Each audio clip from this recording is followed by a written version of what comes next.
So just installed the Garmin Zumo XT2 on the Husqvarna. So this is how I have it set up. My phone, this is actually an old phone that I only use for GPS. And then I have this here, which I can zoom in on a little more. Let's see, where am I? There we go. So I can keep this one zoomed in, this one zoomed out. I have my speedometer there. So this is the part blocks my dash. But I can still see, well, I'll turn on, you can't, I gotta lean a little bit. I can still see my blinker and neutral over here. Not perfect, but I can. Might be able to rotate this a little bit that way. But all wired up. Both of them have power. It seems like an awful lot for a Husqvarna 701, but it should be easier because you know the maps. And then when I'm back here, I have time and temp, which I don't have now, so that's kind of nice. And the Husqvarna, same thing. Battery tender right here, plugged in. Unplug it, plug this in, and it's this nice heavy-duty cable. Comes right up here. Just took the seat off. You see it right there. That red one comes up right here. Actually, it's right here. And I have a splicer, so that goes in. It goes to two. One goes to the phone, one goes to the GPS. The power cord here, I had to splice in the whatever this kind of plug is called, whatever, for the typical for a trickle charger. I can't remember the name of it. I'll put it up here. Had to zip tie this all right here. So this isn't the best looking. This is all for the power. For the GPS, it's got a fuse built in. And that's actually not a fuse. I don't know what it is, but that was on the power cord for the GPS. But now the GPS snaps in, phone snaps in. And then yesterday, I fell over in a mud puddle and hit a tree right here. And it knocked my GPS down and my phone off. Oh.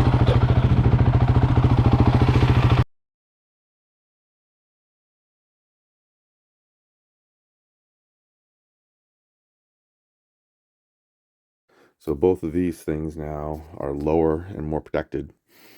And again, you can see from here, I can, when I'm sitting on it, it's like this, so I can just barely see the neutral and the blinker with the GPS on, but I can. And then I lose speedometer, but I can look here for the speedometer. I gain temp, mileage, how long the trip is, I have to look down here.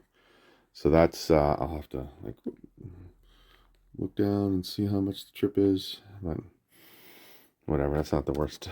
And then the phone mount's there, so I'm pretty psyched about how that all works. And then I have the mount on the Triumph as well. Let's see here, I can do this with one hand. Where is it?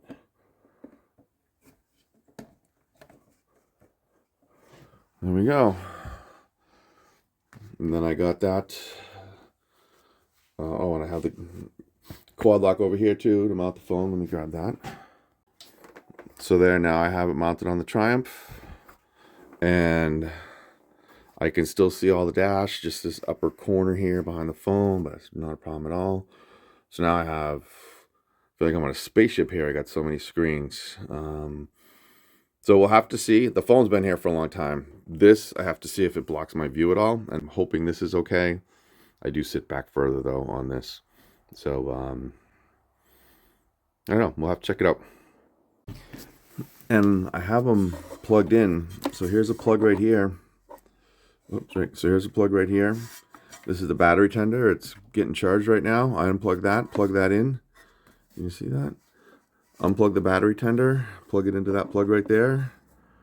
And that's what powers the wire runs right through here.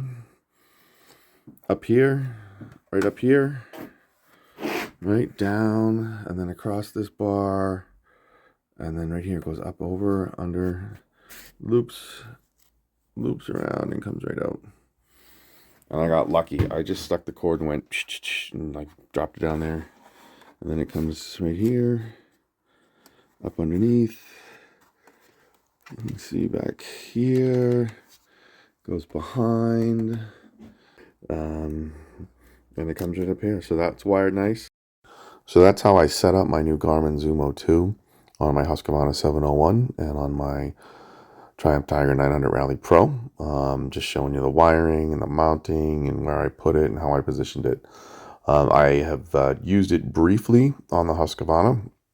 You saw that little crash there. I didn't have power on it though, so it kept shutting off. I was just looking at placement. So I hope to get out this weekend and actually use it, and I'll give you a little review and how I load the GPX files and so forth. So, but happy how it mounted. Hope the video was useful. If it was, I'd appreciate a like. And for more videos like this, riding, reviews, etc., please subscribe to the channel.